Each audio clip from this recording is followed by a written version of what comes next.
Nós vamos abrir a palavra do Senhor no texto que vai servir de base para a nossa reflexão, que encontra-se na Epístola de Paulo aos Gálatas, carta de Paulo aos Gálatas, capítulo 2. Nós vamos ler no capítulo 2 da Epístola de Paulo aos Gálatas, a partir do verso 11 até o verso de número 21.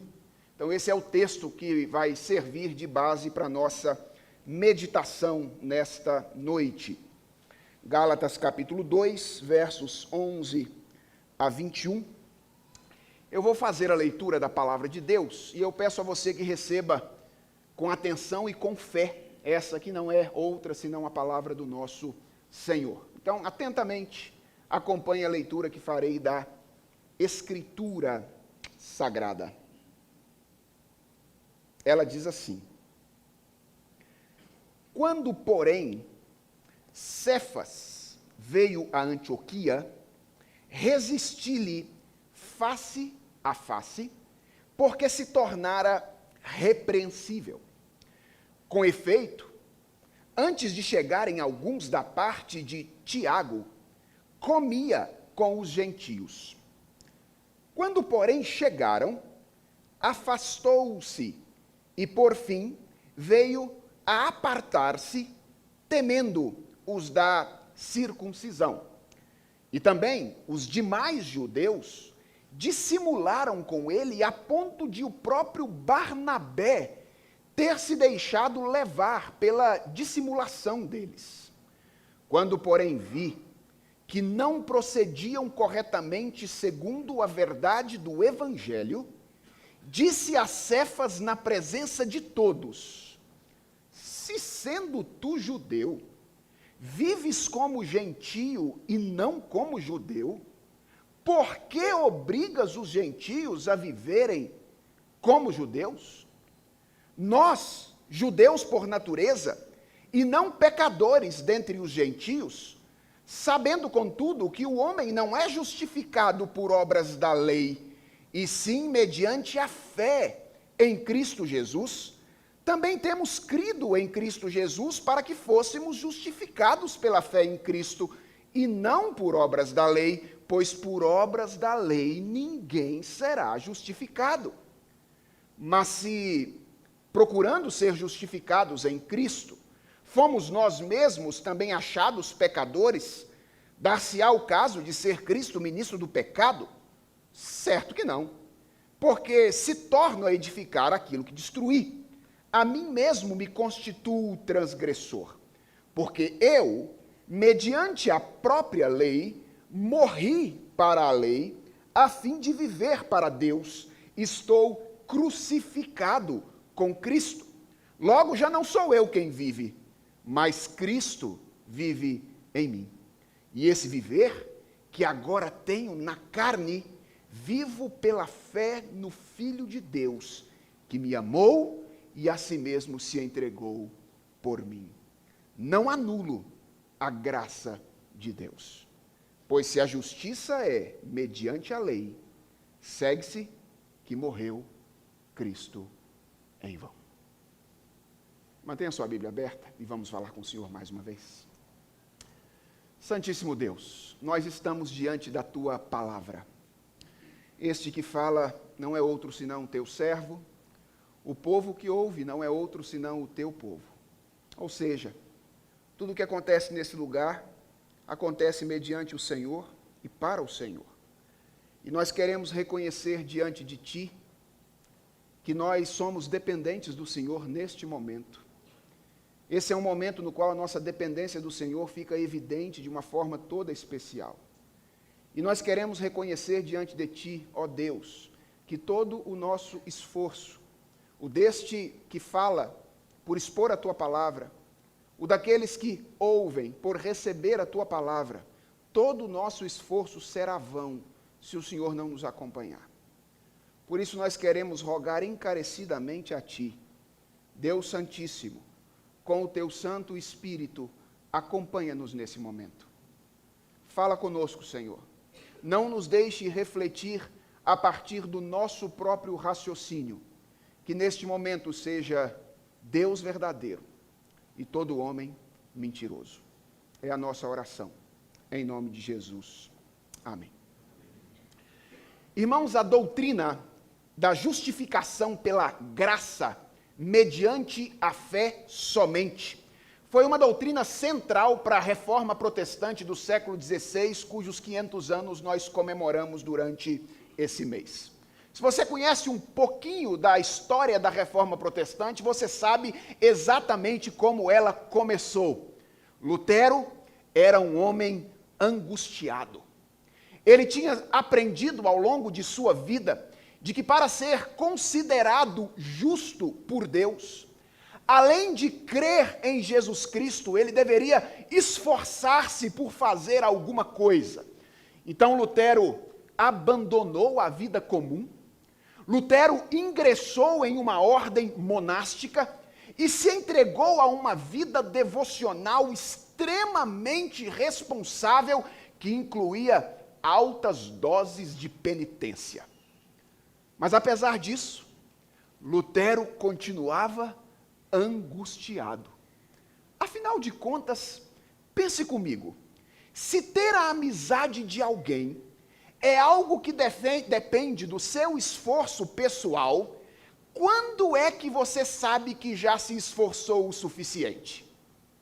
Uma mensagem por WhatsApp por semana ou por dia, tá bom? 2, 3. Uma ligação por semana é suficiente? Pagar um almoço por mês está suficiente? E se por um acaso, num dia, você esquece de mandar a mensagem do WhatsApp? Ou então, numa semana, você esquece da ligação? Ou num mês, você esquece de pagar o almoço? A amizade acabou? Lutero vivia assim, como um homem angustiado. Até que um dia, lendo a Bíblia, o livro que ele já tinha lido várias vezes, ele ouviu a Bíblia. Há uma diferença muito grande entre ler a Bíblia e ouvir a Bíblia.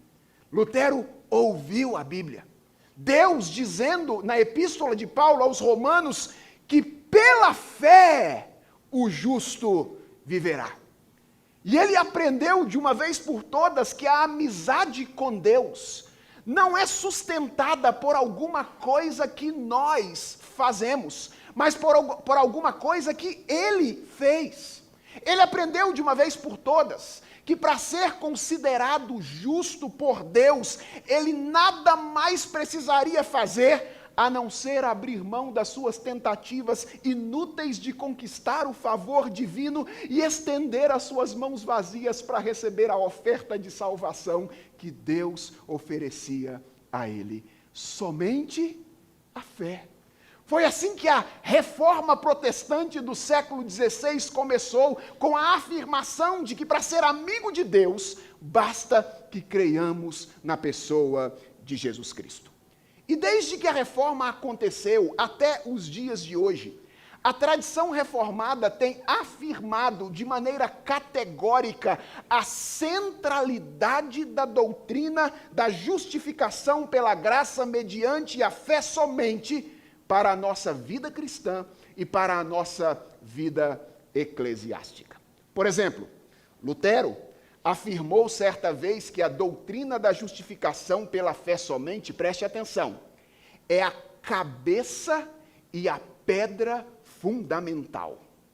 Ele disse que por si só essa doutrina gera, alimenta, edifica, preserva e defende a igreja de Deus.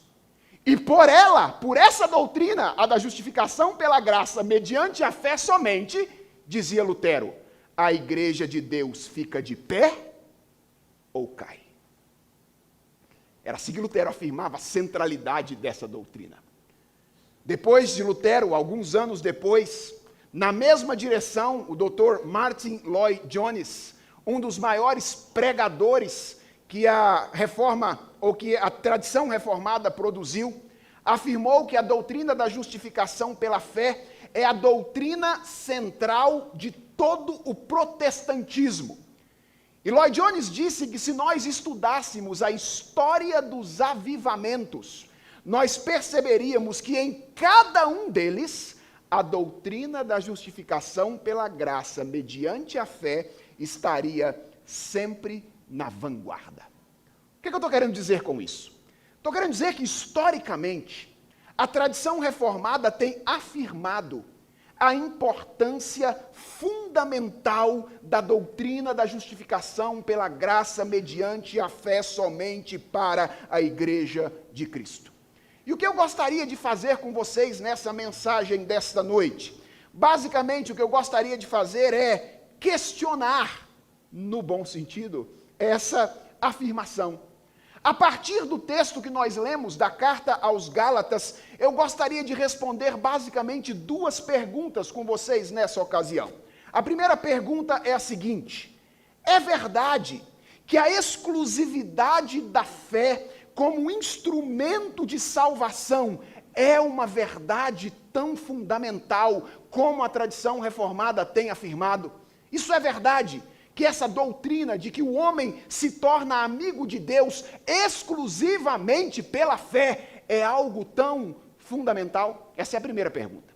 E a segunda pergunta que eu quero responder é: se isso é verdade, quais são as razões pelas quais essa doutrina é tão fundamental para a nossa vida cristã e para a vida eclesiástica? E a minha esperança é que ao final desse tempo de reflexão, nós todos estejamos convencidos do quão importante é para a Igreja de Cristo Jesus afirmar sola fide, ou somente a fé. A carta que nós estamos estudando nessa noite, a carta aos Gálatas, eu espero que a sua Bíblia esteja aberta nela aí, ela foi escrita num contexto em que a doutrina da justificação pela fé somente estava sendo altamente questionada. Paulo havia sido o pioneiro do evangelho na região da Galácia. Mas depois que Paulo deixou a região da Galácia, alguns cristãos judeus, que eram muito simpatizantes ainda do judaísmo, foram para essa região e começaram a lançar algumas dúvidas acerca da autoridade apostólica do apóstolo Paulo e acerca da pregação que ele havia oferecido aos Gálatas. Basicamente, o que esses pregadores cristãos mais enamorados do judaísmo diziam aos crentes da Galácia era que eles haviam recebido um evangelho incompleto. Afinal de contas, o apóstolo Paulo era um apóstolo de segunda categoria. Ele não havia sido um dos 12 que andaram a vida inteira com Jesus Cristo. E Paulo tinha um ensino meio esquisito, um ensino estranho, que questionava a lei de Moisés, dizendo que os homens poderiam ser salvos unicamente através da fé, sem se submeterem, por exemplo, às cerimônias, à dieta judaica e principalmente sem se submeterem à circuncisão. Então esses pregadores diziam aos Gálatas: vocês precisam corrigir o evangelho de vocês. Vocês precisam completar o entendimento que vocês têm do evangelho. Precisam entender que a fé em Cristo é algo muito importante. Mas que para que vocês sejam recebidos por Deus, vocês precisam acrescentar à fé o esforço pessoal de obediência à lei de Moisés. E essa pregação estava, de alguma forma, encontrando algum tipo de guarida no coração da igreja da Galácia. Muitos dos crentes daquela região começaram a dar ouvidos a essa mensagem. E, possivelmente, alguns deles já tinham se circuncidado quando o apóstolo Paulo escreveu essa carta aos Gálatas. E ele escreve com um objetivo muito simples. O objetivo de Paulo nessa carta é confrontar a igreja da Galácia, que ele havia plantado e estava agora fugindo do evangelho que ele tinha anunciado. Basicamente, confrontando-os com as duas coisas que os pregadores judaizantes estavam questionando. Qual eram as duas coisas? A autoridade apostólica dele e a fidelidade do seu ensino. O texto que nós lemos, que está aqui no capítulo 2, versos 11 até o verso 21, é um trecho desse confronto do apóstolo Paulo com os Gálatas a respeito da sua autoridade apostólica. Dê uma olhada no capítulo 1 e acompanhe comigo como é que Paulo vai construindo um argumento a respeito da sua autoridade a partir do verso 6 do capítulo 1 da Epístola aos Gálatas. Aliás, deixa eu contar uma curiosidade para vocês. Esta é a única epístola paulina que não contém uma saudação de abertura. Sabe, Paulo sempre quando escrevia suas cartas dizia, olha, igreja, eu estou orando por vocês. Todas as vezes que eu penso em vocês, eu intercedo por vocês. Essa carta aos Gálatas é a única que não tem isso. Exatamente por causa da seriedade do que estava acontecendo lá, Paulo então vai direto para o confronto. Ele abre a carta no verso 6, dizendo, admira-me que estáis passando tão depressa daquele que vos chamou na graça de Cristo para outro evangelho. Então Paulo começa a carta com uma exclamação espantosa. Ele está espantado porque os crentes da Galácia estão abrindo mão do evangelho. E aí, a partir do verso de número 10, Paulo começa a defender de maneira aguerrida o seu apostolado. Ele diz, porventura procuro eu agora o favor dos homens ou de Deus? Ou procuro agradar a homens? Se eu agradasse ainda a homens, não seria servo de Cristo. E aí nos versos 15 e 17, passa os seus olhos aí, eu não vou ficar lendo os versículos, Paulo mostra que ele possuía a mesma autoridade que os apóstolos em Jerusalém. E aí então, quando nós chegamos no verso 18, Paulo narra o primeiro encontro que ele teve com os apóstolos. Repare um detalhe. Quando Paulo foi chamado para o apostolado, ele não saiu correndo para pegar a autorização dos apóstolos em Jerusalém para pregar o evangelho. Ele começou a exercer o ministério dele. Ele tinha clareza de que ele era apóstolo tanto quanto os outros. Mas 3 anos depois, ele sobe então a Jerusalém e vai conversar com os apóstolos. E o que ele narra para os Gálatas aqui? Que os apóstolos o receberam bem. E no verso 24, nós temos a afirmação que ele recebe a destra de comunhão dos apóstolos. Os apóstolos dizem, Paulo, estamos juntos, e nós estamos fazendo o nosso ministério entre os judeus, manda ver o seu ministério entre os gentios. E aí Paulo então descreve, a partir do verso 1 do capítulo 2, uma segunda visita que ele fez a Jerusalém, e ele termina nos versos 9 e no verso 10, que são os versos que antecedem a nossa passagem, dizendo exatamente a mesma coisa. Quando eu estive com eles em Jerusalém, eles me deram a destra de comunhão. O que Paulo está fazendo aqui? Paulo está defendendo a sua autoridade apostólica diante da igreja dos Gálatas. E então, a partir do verso 11 do capítulo 2, ele descreve um episódio particular com Pedro. Cefas aqui é Pedro, ok? É um nome aramaico para Pedro. Ele descreve um episódio particular com Pedro que destoa de alguma forma dessa relação pacífica inicial que ele teve com os apóstolos, mas que nos ensina algumas lições preciosíssimas sobre a doutrina da justificação pela graça mediante a fé somente. E eu quero compartilhar com vocês, como um bom calvinista, 3 lições sobre a doutrina da justificação pela fé que o apóstolo Paulo nos apresenta nesta passagem. A primeira coisa que nós aprendemos com Paulo aqui nesta passagem é que a doutrina da justificação pela fé somente é, de fato, uma doutrina fundamental. Lembra qual é a minha primeira pergunta?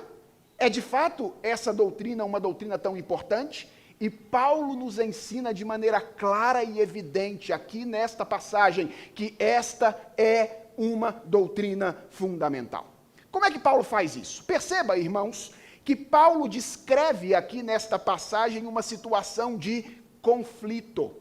Paulo diz que ele estava na cidade de Antioquia, que era a cidade que funcionou durante muito tempo como a base missionária do apóstolo Paulo. Ele estava na cidade de Antioquia, quando Pedro desceu de Jerusalém até a cidade. E certamente Pedro começou a frequentar a igreja na cidade de Antioquia.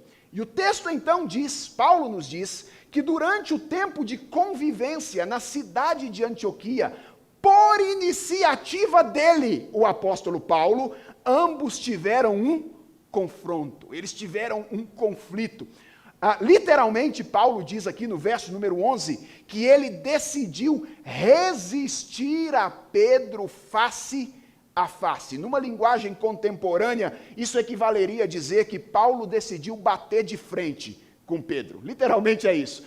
Paulo está dizendo, olha, quando Pedro esteve aqui em Antioquia, eu decidi bater de frente com ele. E a pergunta é, por quê? Qual foi a razão pela qual Paulo brigou com Pedro? Será que Paulo era um homem briguento? Um homem daqueles que gostam de ver o circo pegar fogo?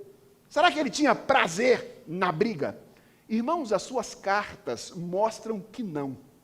As cartas de Paulo mostram, pelo contrário, que Paulo tinha um enorme apreço pela concordância e pelo convívio pacífico entre os cristãos. E que, embora ele não fosse um indivíduo medroso, ele não tinha nenhum prazer em confrontos pessoais. Deixa eu lembrar algumas coisas a você. Lembra quando Paulo escreveu aos Coríntios, uma igreja que estava dividida em torno do nome de líderes? E um dos nomes em torno dos quais a igreja estava dividida era o nome dele. Mão na roda para o pastor criar uma confusão, não é verdade? É só chegar e dizer, é óbvio que eu sou muito melhor dos outros que passaram por aí. Vocês se lembram como é que Paulo reagiu nessa ocasião? Paulo não aproveitou esta oportunidade na vida da igreja para acirrar a divisão que já existia lá, mas ele procurou pacificar a igreja de Corinto. Ele escreveu assim, no verso 10 da primeira epístola: rogo-vos, irmãos, pelo nome de nosso Senhor Jesus Cristo, que faleis todos a mesma coisa, e que não haja entre vós divisões, antes sejais inteiramente unidos na mesma disposição mental e no mesmo parecer. Veja o apreço que Paulo tem pela unidade. Ele diz, esqueçam essa briga em torno do nome de líderes. Pensem todos a mesma coisa, pensem concordemente no Senhor. Lembrem-se de quando Paulo escreveu aos Filipenses, e Paulo orientou aos crentes de Filipos que eles tivessem o mesmo pensamento, o mesmo amor, que eles fossem unidos de alma, ainda que isso lhe significasse abrir mão de direitos pessoais. Vocês se lembram disso? Ele escreveu, não tenha cada um em vista o que é propriamente seu, mas cada um tenha em vista o que é dos outros. Não fique brigando por conta própria. Isso foi o que Paulo escreveu aos Filipenses. E meus irmãos, preste atenção. Talvez você esteja pensando assim, falar é fácil, fazer é mais difícil. Esse não era apenas um adereço discursivo de Paulo, algo que ele falava de boca para fora. Lembra em Corinto, a igreja da confusão? O ministério apostólico de Paulo era confrontado lá. Paulo abriu mão de um direito em Corinto para não causar problema na vida daquela igreja. Vocês se lembram disso? Ele tinha direito de receber sustento da igreja de Corinto. Mas ele disse, eu não recebi um centavo de vocês. Para quê? Para que vocês não tivessem uma visão equivocada do significado do ministério cristão. Ou seja, esse negócio de abrir mão de direitos para fugir de briga, não era um negócio só que Paulo requeria dos outros. Ele estava disposto a fazer isso quando era necessário. Você se lembra quando Paulo deu orientações para a eleição de presbíteros na igreja? Vocês se lembram? Dentre as várias orientações que Paulo deu, uma tem exatamente a ver com essa dimensão relacional. Paulo disse que a igreja não deveria escolher dentre os presbíteros homens que fossem inimigos ou que fossem amigos de contendas. Uma das características essenciais para ser um líder cristão, segundo o apóstolo Paulo, é não gostar de briga. Então perceba, Paulo não era um homem briguento. Ele não está batendo de frente com Pedro aqui só porque ele gosta de ver o circo pegar fogo entre os irmãos. Então a pergunta é, qual é a razão? Por que Paulo está batendo de frente com Pedro nessa ocasião? Existem duas expressões aí no texto que nós lemos que nos revelam isso de maneira muito clara. A primeira está no verso de número 11. Paulo diz aí que ele resolveu bater de frente com Pedro, porque Pedro se tornara repreensível. O que essa expressão diz para nós? Que Pedro começou a apresentar uma postura condenável. Pedro começou a fazer alguma coisa lá na igreja de Antioquia que merecia repreensão. E a segunda expressão está no verso 14. Veja aí que Paulo diz no verso 14 que Pedro e aqueles que foram influenciados por ele não procediam corretamente segundo a verdade do Evangelho. Essa expressão é fundamental, porque ela nos informa que a postura equivocada de Pedro não dizia respeito a uma questão periférica. Pedro não estava mexendo com uma questão assim negociável da fé cristã. Paulo diz, olha, eu tive que bater de frente com Pedro, porque aquilo que ele estava fazendo o colocava na direção contrária do Evangelho de Cristo. Pedro estava mexendo com alguma coisa que era fundamental. A postura de Pedro colocava em xeque a verdade do Evangelho. Ou seja, o conflito, a briga entre Paulo e Pedro foi uma briga inevitável. Não se podia evitar, porque Pedro, através da sua postura, caminhava na direção contrária do Evangelho de Cristo. A pergunta que nos resta então é, afinal de contas, o que Pedro estava fazendo? Que atitude foi essa que Pedro tomou, que Paulo considerou tão grave e tão séria, que teve que botar o dedo diante da face dele? O verso 12 nos ensina o que aconteceu. O texto diz, com efeito, Paulo narrando o fato.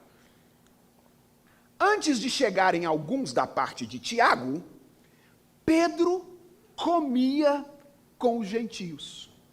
Para você entender o que está acontecendo aqui, há 3 coisas prévias que você precisa saber. A primeira delas é que Pedro era um judeu, ok? E os judeus eram extremamente nacionalistas nessa ocasião. A segunda coisa que você precisa saber é que a igreja de Antioquia era constituída principalmente por gentios. E se você não sabe o que eram gentios, esse é o modo pejorativo como os judeus chamavam as pessoas de outras nações. Então, Pedro era um judeu, a igreja de Antioquia era formada basicamente por pessoas que não eram judias. E a terceira coisa que você tem que saber é que na história da redenção, esse momento aqui era um momento de transição. O cristianismo estava surgindo.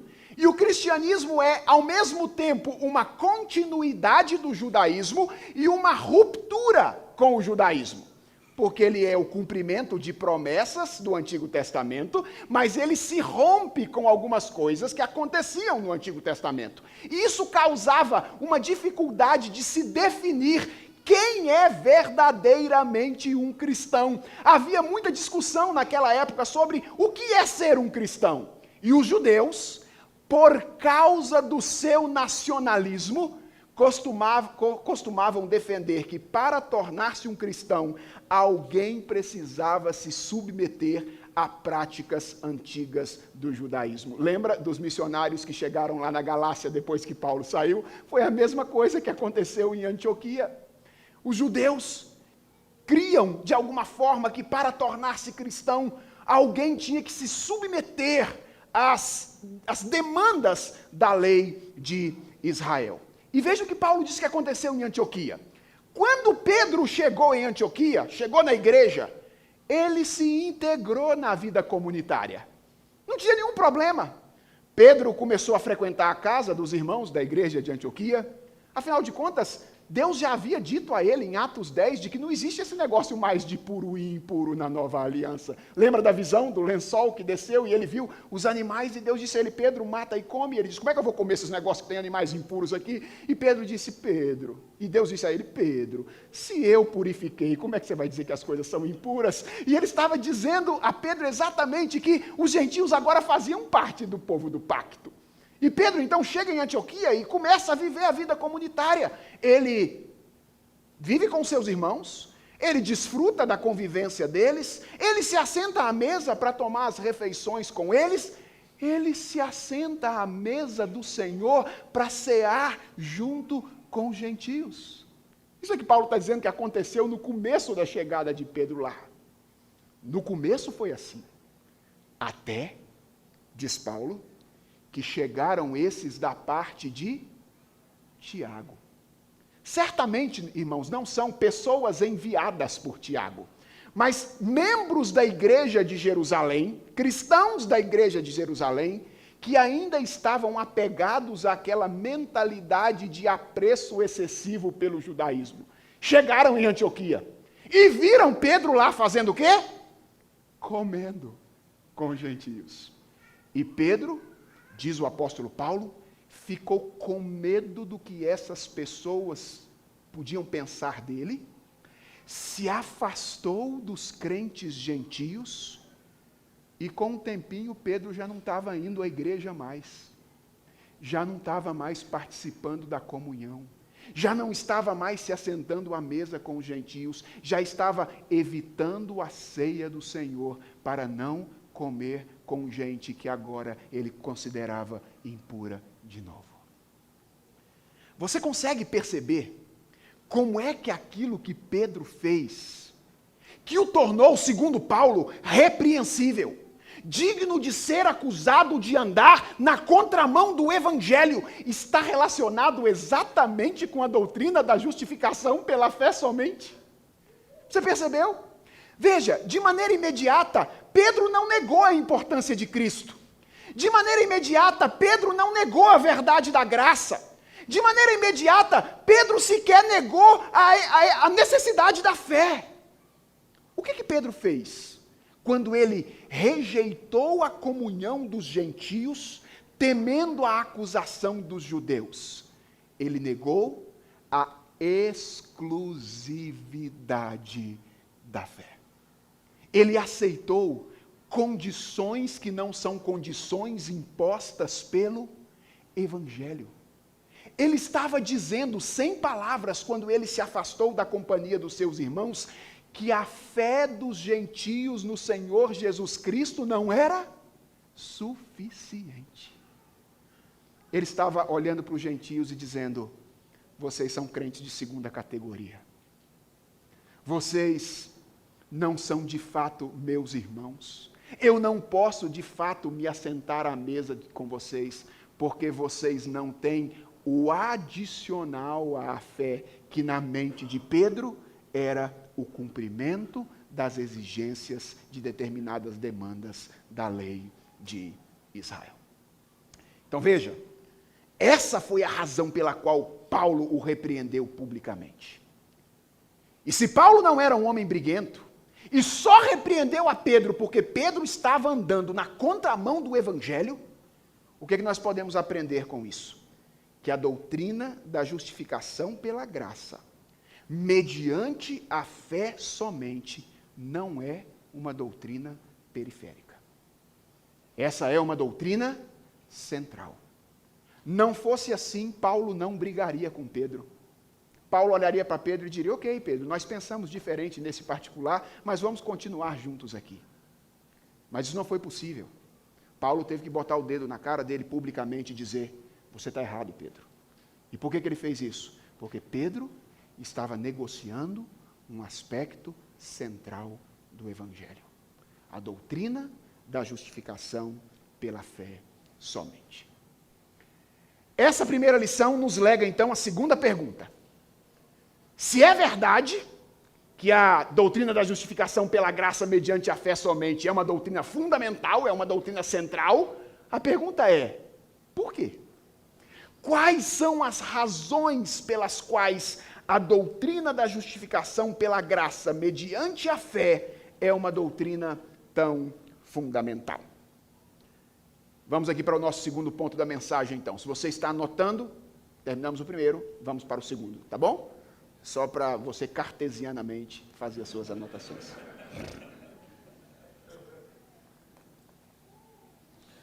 A segunda coisa que nós aprendemos com o apóstolo Paulo nesta passagem é que a doutrina da justificação pela fé somente é fundamental porque ela impacta toda a nossa teologia. Então essa é a segunda coisa que nós aprendemos aqui. E a primeira razão, então, pela qual a doutrina da justificação pela fé somente é fundamental, é que ela impacta toda a nossa teologia. Eu não estive aqui nos outros domingos, mas eu sei que vocês escolheram comemorar os 500 anos da Reforma este ano, se lembrando dos 5 solas da Reforma. Ou seja, somente a Escritura, somente a graça, somente Cristo, somente a fé e somente a Deus, a glória. Em cada um desses domingos vocês têm refletido sobre um desses tópicos particulares da Reforma Protestante do século XVI.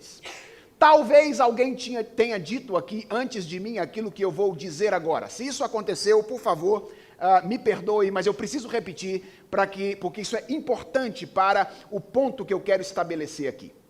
Embora esses ensinos da Reforma, esses 5 solas, eles possam ser separados didaticamente para serem tratados de maneira separada, a verdade é que eles formam um todo integrado. E se isso é verdade para os 5 solas, isso é especialmente verdadeiro para aqueles 3 solas que vêm no meio. Somente a graça, somente Cristo e somente a fé. Porque esses 3 solas, que são o núcleo dessa organização da teologia da Reforma, eles tratam sobre um único assunto, mencionando cada um deles dimensões diferentes desse assunto. Qual é o assunto a respeito do qual esses solas tratam? A salvação. Esse é o assunto dos solas. E cada um deles trata sobre um aspecto. A graça é o fundamento da nossa salvação. A graça é a razão pela qual nós somos salvos. A graça é a causa da nossa salvação.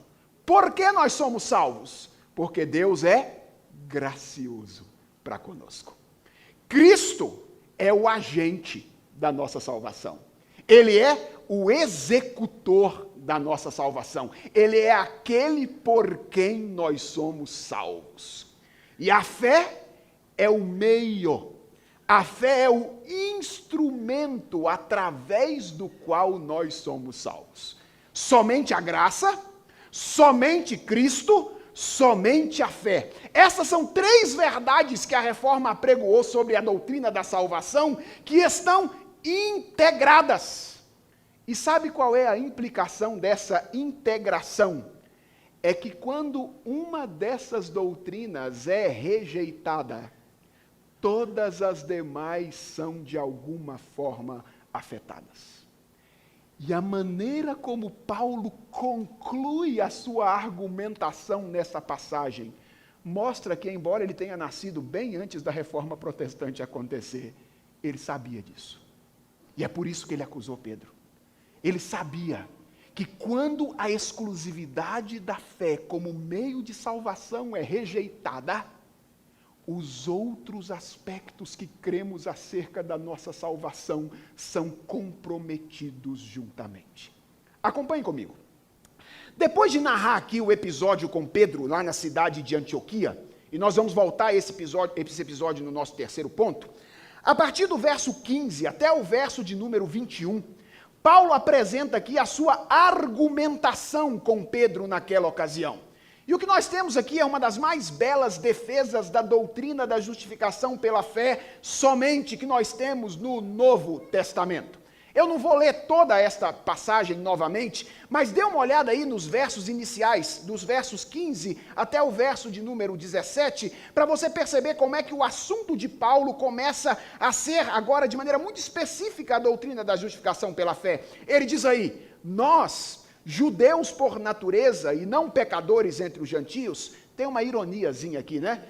Nós, judeus por natureza, como se judeus não fossem pecadores, né? E aí, não pecadores gentios, é porque assim era o modo como os judeus falavam dos gentios. Então, há uma ironiazinha aqui. E não pecadores entre os gentios, sabendo, contudo, que o homem não é justificado por obras da lei, e sim mediante a fé em Cristo Jesus, também temos crido em Cristo Jesus para que fôssemos justificados pela fé em Cristo e não por obras da lei. E veja o núcleo do ensino de Paulo.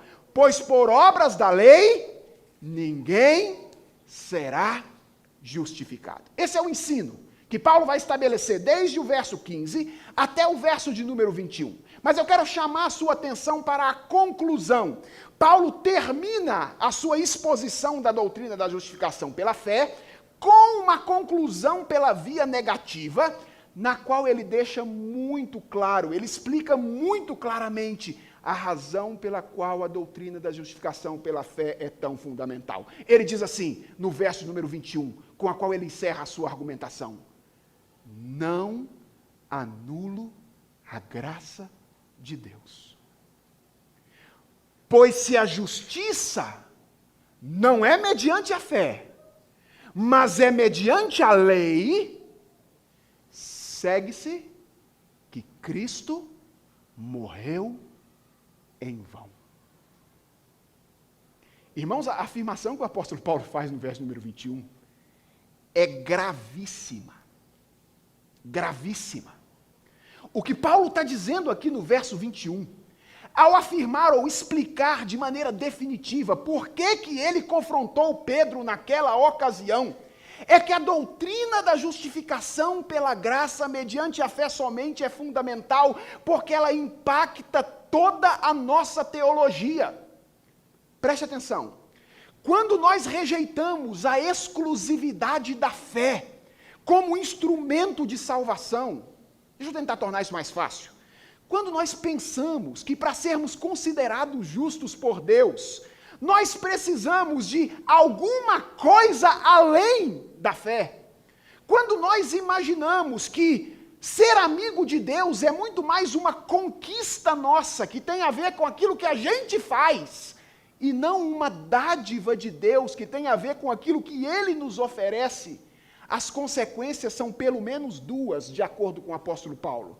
Primeiro, nós anulamos a graça de Deus. É por isso que ele diz, eu tive que bater de frente com Pedro. Porque aquilo que Pedro estava fazendo era anular a graça de Deus. Você já pensou nisso? Já parou para pensar nisso? Quando o instrumento que Deus propõe para a nossa salvação é desconsiderado, o fundamento da nossa salvação é desconsiderado junto. Quando nós rejeitamos a exclusividade da fé como o único meio através da qual a salvação é recebida, a graça de Deus é desprezada. É como se alguém te entregasse um presente e você, ao receber o presente, fizesse duas perguntas. Quanto custou? E qual é o número da conta? Deixa eu pagar o presente. O que você está fazendo com isso? Você está desconsiderando toda a natureza de dádiva que alguém atribuiu a oferecer o presente a você. Isso é o que acontece quando nós acrescentamos condições ao Evangelho. Quando nós rejeitamos a doutrina da justificação pela fé somente. Nós desprezamos a graça de Deus. Mas Paulo vai além. Paulo diz que nós não apenas desprezamos a graça de Deus, mas nós desprezamos finalmente a própria obra de Cristo Jesus. Porque ele diz, se a justiça, essas são as palavras finais de Paulo, é mediante a lei, ou seja, se eu me torno amigo de Deus por alguma coisa que eu faço e não por alguma coisa que Cristo fez, então segue-se que Cristo morreu em vão. Você já pensou nisso? Quando o instrumento que Deus propõe para a nossa salvação é desconsiderado, não apenas o fundamento da nossa salvação é desconsiderado, mas o próprio agente da nossa salvação é desconsiderado também. Irmãos, lembrem-se dos 3 solas, lembrem-se da distinção entre eles. A fé não é o agente da nossa salvação. Não é a fé que nos salva. Nós não somos salvos por causa da nossa fé. Quem nos salva é Cristo. Ele é o agente da nossa salvação. A fé é apenas o meio através do qual nós somos ligados a Cristo. Qual é o pressuposto que está por trás dessa afirmação que eu estou fazendo aqui? O pressuposto desse projeto redentor de Deus, desse plano redentor de Deus, é que Cristo fez tudo o que era necessário para que a justiça de Deus fosse satisfeita. Cristo fez tudo. Por isso, para que um homem seja considerado justo, basta que ele esteja unido a Cristo pela fé. Esse é o pressuposto.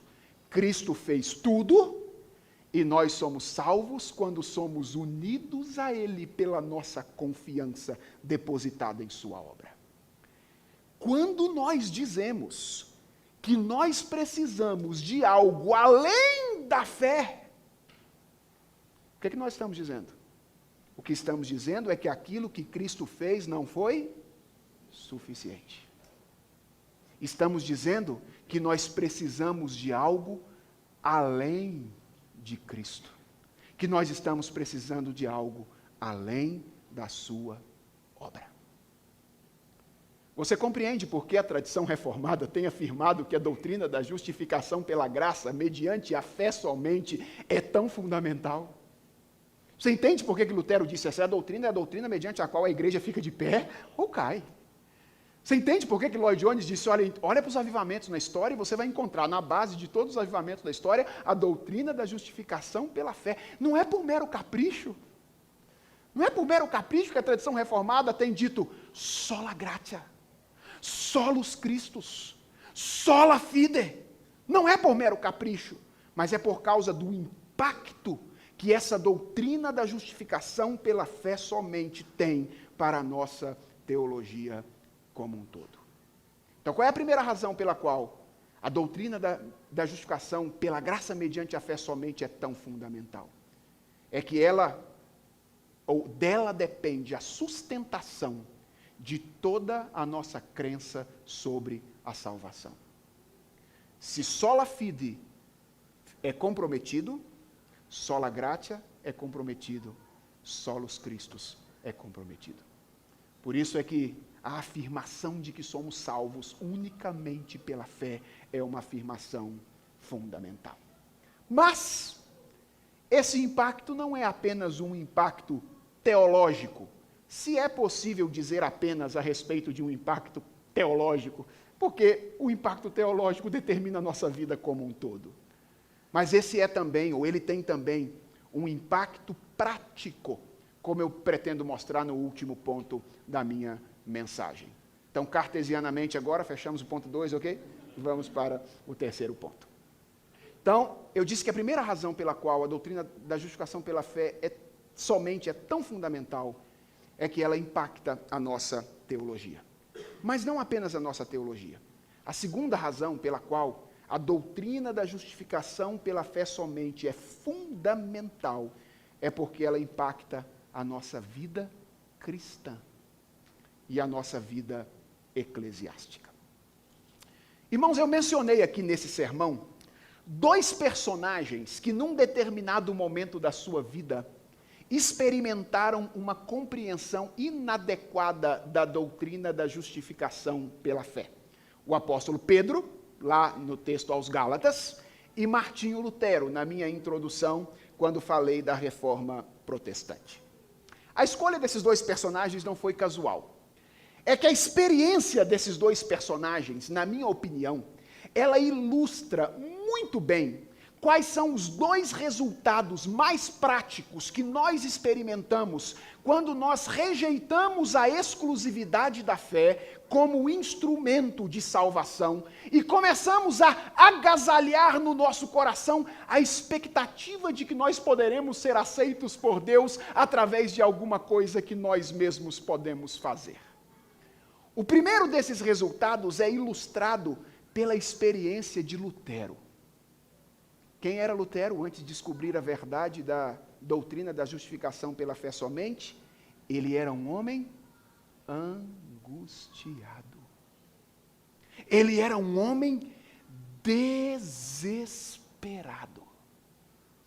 Aqui está a primeira das consequências que nós colhemos na nossa alma quando nós ignoramos a doutrina da justificação pela graça mediante a fé somente. Nós podemos nos tornar pessoas angustiadas.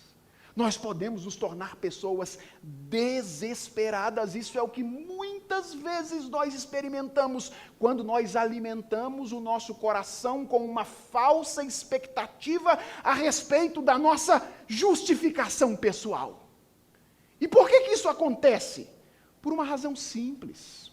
Porque ao longo do nosso esforço por obedecer a Deus, por cumprir a sua vontade, achando que a nossa obediência vai nos trazer aquilo de que tanto precisamos, nós somos confrontados inevitavelmente na prática com a realidade acerca de nós mesmos. Com a verdade acerca de quem nós somos. Esse era o problema de Lutero. O problema de Lutero era que, por mais que ele se esforçasse, por mais que ele fizesse, ele era confrontado com a realidade sobre quem ele era dia após dia. Se você é como eu, você conhece bem a experiência que também era do apóstolo Paulo, descrita em Romanos capítulo 7, que escancara a nossa miséria e joga por terra qualquer possibilidade de conquista pessoal nossa no que diz respeito à nossa justificação. Você se lembra de Romanos 7? Se lembra do desespero de Paulo em Romanos 7, semelhante ao de Lutero antes de descobrir a doutrina da justificação pela fé? Porque eu não compreendo nem mesmo o meu próprio modo de agir. Ao querer fazer o bem, eu encontro a lei de que o mal reside em mim. No tocante ao homem interior, dentro de mim, diz Paulo, eu tenho prazer na lei de Deus, eu tenho vontade de obedecer a Deus, eu tenho desejo de fazer aquilo que Deus quer.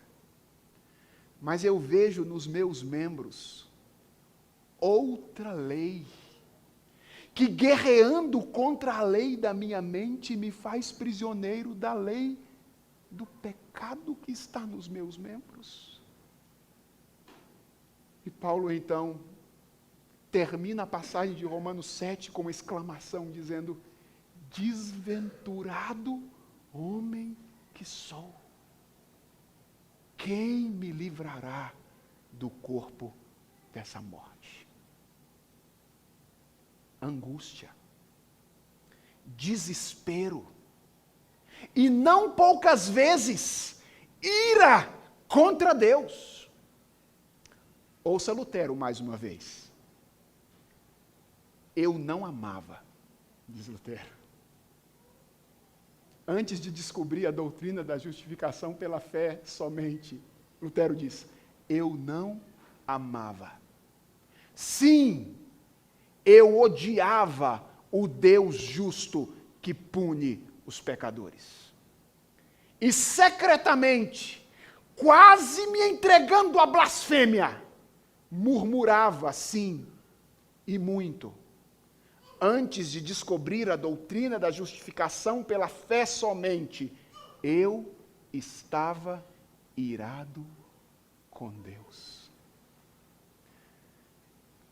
Esse é um dos caminhos para onde nos leva a negação da exclusividade da fé como meio de salvação.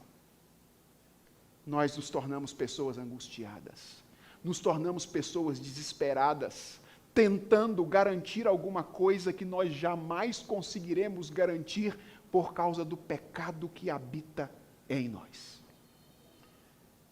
Lembre-se agora de Pedro. O segundo dos resultados mais comuns é ilustrado exatamente pela experiência dele. Até aqui, nós vimos as razões pelas quais o confronto entre Paulo e Pedro aconteceu.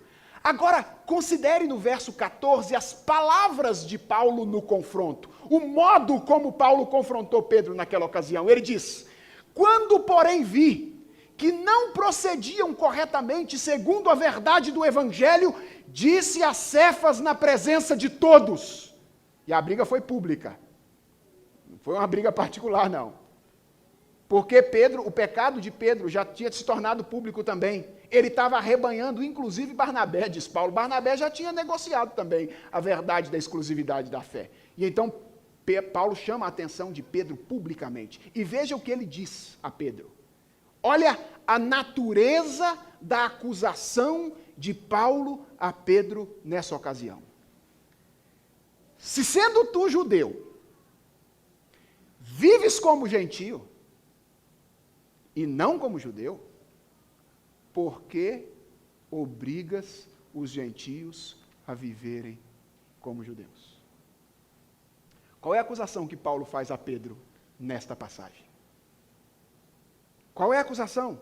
Como é que nós chamamos a atitude de alguém que diz que algo deve ser feito, mas ele mesmo não faz? Como é que nós chamamos essa atitude? Hipocrisia. Foi exatamente essa a acusação de Paulo a Pedro nessa ocasião. O que Paulo diz a Pedro é: Pedro, você está agindo como um hipócrita. Porque você, Pedro, é um judeu. Mas você já entendeu que boa parte da lei do Antigo Testamento tinha um objetivo temporário e já se cumpriu em Cristo. E sabe qual é a grande prova disso, Pedro? É que quando você chegou aqui em Antioquia, você comia com os gentios. Ou seja, se você estivesse vivendo como judeu desde o começo, você não tinha sentado à mesa aqui para comer com os gentios. Você já sabe, Pedro, que a lei se cumpriu em Jesus Cristo.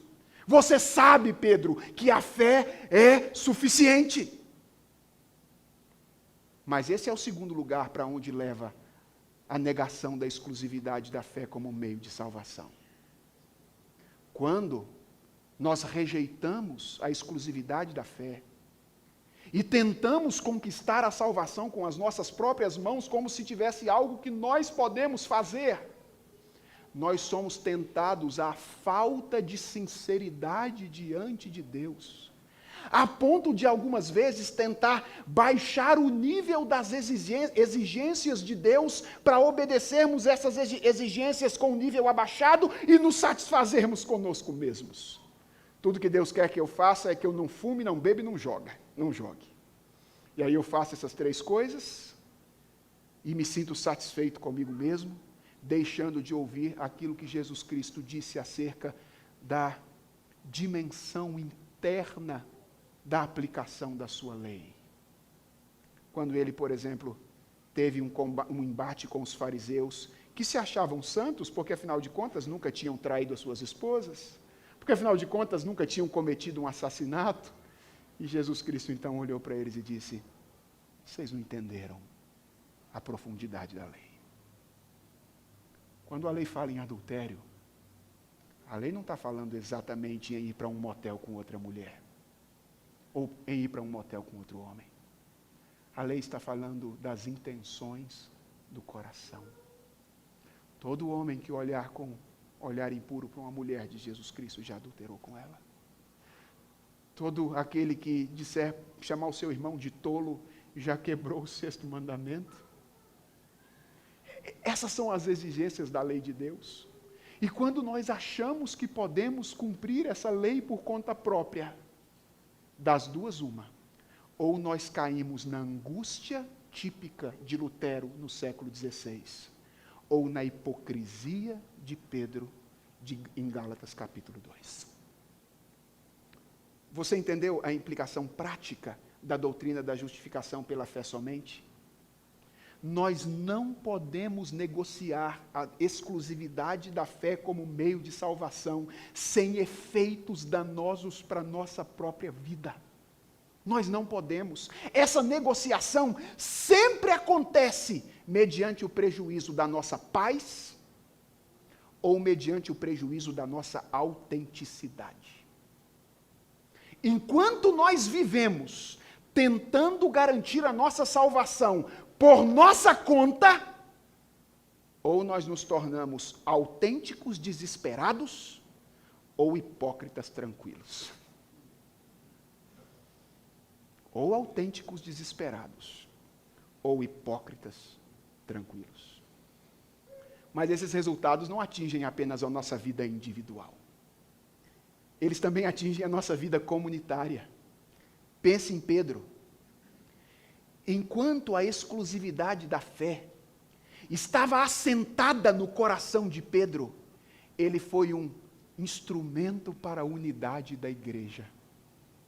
Ele chegou em Antioquia, e enquanto ele cria na exclusividade da fé como meio de salvação, ele se assentava com seus irmãos. Ele comia com eles. Ele vivia a vida comunitária de maneira tranquila. Mas a partir do momento em que a exclusividade da fé foi questionada no coração de Pedro e um espaço para o mérito humano foi aberto, pelo mesmo espaço entraram o orgulho, a vaidade, o complexo de superioridade, o nacionalismo, o sectarismo, e a unidade do corpo de Cristo foi atingida. Porque isso é o que acontece quando nós rejeitamos a exclusividade da fé como meio de salvação. Nós abrimos espaço para o mérito humano. E nós que nos amamos mais do que amamos a todas as outras pessoas, começamos a nos ver como pessoas superiores em relação aos outros.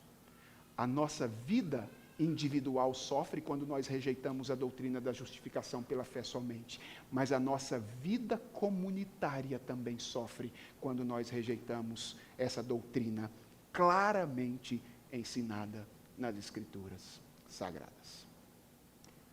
Afinal, vocês estão procurando lições para reformar uma igreja, não é verdade? Esse é o tema do mês de vocês. Afinal, vale a pena voltar aos lemas da reforma? Reformar a igreja voltando-se aos lemas da reforma? A doutrina da justificação pela graça mediante a fé somente é um caminho para reformar a igreja? Ela é mesmo tão fundamental? A resposta é sim. Querem reformar a igreja? Então apeguem-se à doutrina da justificação pela graça mediante a fé somente. A resposta é sim. Paulo não teria batido de frente com Pedro por causa dela, se ela não fosse. E ela é fundamental por uma simples razão. Dessa doutrina dependem a sanidade da nossa teologia. E dessa doutrina depende a sanidade da nossa vida cristã e da nossa vida comunitária. Quero encerrar apenas lembrando uma coisa a vocês. Na maioria das vezes, irmãos, quando nós imaginamos que nós pensamos no questionamento da exclusividade da fé como meio de salvação, nós achamos que esse é um problema exclusivo do catolicismo romano. E no meio protestante, nós achamos que esse é um problema exclusivo dos pentecostais e dos neopentecostais, com as suas tendências, os seus apegos a campanhas, objetos ungidos, não é verdade? Na maioria das vezes, quando nós pregamos sobre isso, e pensamos no negócio, na rejeição dessa doutrina, nós pensamos imediatamente no catolicismo romano e no pentecostalismo e no neopentecostalismo. Deixa eu dizer uma coisa a vocês hoje, com todo o carinho pastoral. Não é verdade que esse é um problema exclusivo dos católicos romanos e dos pentecostais e neopentecostais. Todos nós estamos sujeitos a cair nesse questionamento até sem perceber algumas vezes. Deixa eu fazer algumas perguntas a você. Não precisa responder não, pensa só no seu coração. Alguma vez você já imaginou que está à frente de outras pessoas na relação com Deus? Porque nunca foi infiel no seu casamento, tem um trabalho honesto e cumpre regularmente as suas obrigações eclesiásticas? Alguma vez você já olhou para um irmão seu e falou assim, acho que eu estou melhor que esse aí.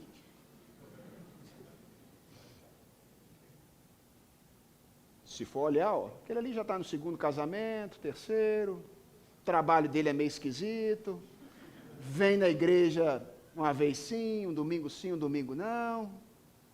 Já pensou isso alguma vez? E já se viu como superior na relação com Deus? Eu estou nota 8,5, aquele ali deve estar nota 6, mas eu estou nota 8,5. Você já pensou isso alguma vez? Alguma vez você já teve a experiência de não querer ir à igreja num domingo, porque cometeu um pecado grave na semana que passou, e então você pensou assim, na semana que vem eu vou ler a Bíblia, vou orar todos os dias, e aí no próximo domingo eu vou à igreja. Já pensou isso alguma vez? A risada de vocês é condenatória.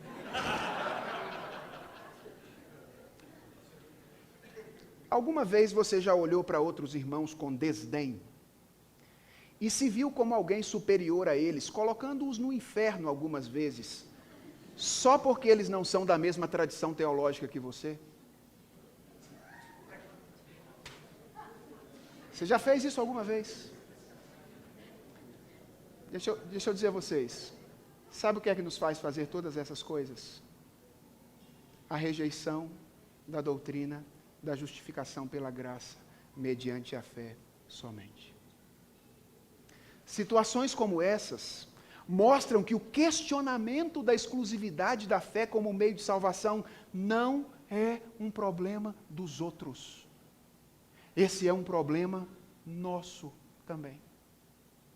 E você quer saber por que nós sofremos dele?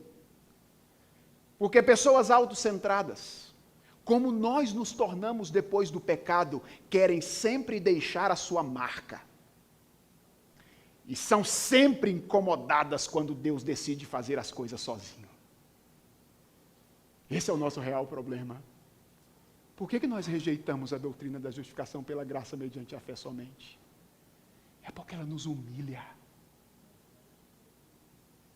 E a gente então olha para Deus e diz assim, mas será que não tem nenhum pedacinho para mim aí? Não tem nada que eu possa fazer para contribuir para esse negócio acontecer? Onde é que está a minha parte nesse negócio aí? Calma, depois que Deus der vida para você, você tem a sua parte, tá bom? Essa é a razão. É que nós sempre queremos deixar a nossa marca. E somos incomodados pelo fato de que Deus quer fazer as coisas sozinho. Mas deixa eu dizer uma coisa a você para encerrar a mensagem dessa noite. Isso, contra o qual luta a nossa humanidade decaída, é no final das contas a nossa salvação. E o evangelho desta mensagem para você nessa noite, Deus faz tudo sozinho. Esse é o evangelho. Essa é a boa notícia para você nessa noite. Deus faz tudo sozinho. Até mesmo a fé que ele afirma que nós precisamos ter para ser salvos, é ele quem dá. Porque pela graça sois salvos mediante a fé, e isto não vem de vós, é dom de Deus.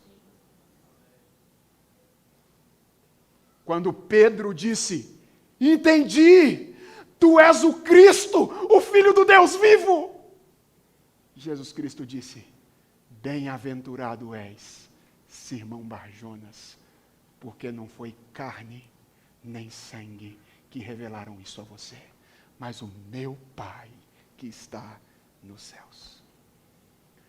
Aquilo contra o que o seu coração luta, a singularidade, a exclusividade de Deus, quando você quer fazer parte do negócio, é aquilo onde você e eu devemos descansar.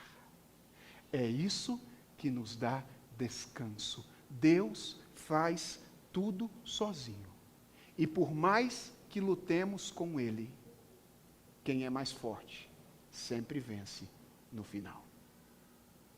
Por mais que, vez após outra, eu rejeite a doutrina da justificação pela fé, pense de mim além do que convém, por mais que eu às vezes queira reclamar para mim um pedaço do projeto de salvação, se eu estou lutando com Deus, a boa notícia é que quem é mais forte sempre vence no final. Descansemos nisso, na certeza de que aquele que faz tudo sozinho nos vence no final.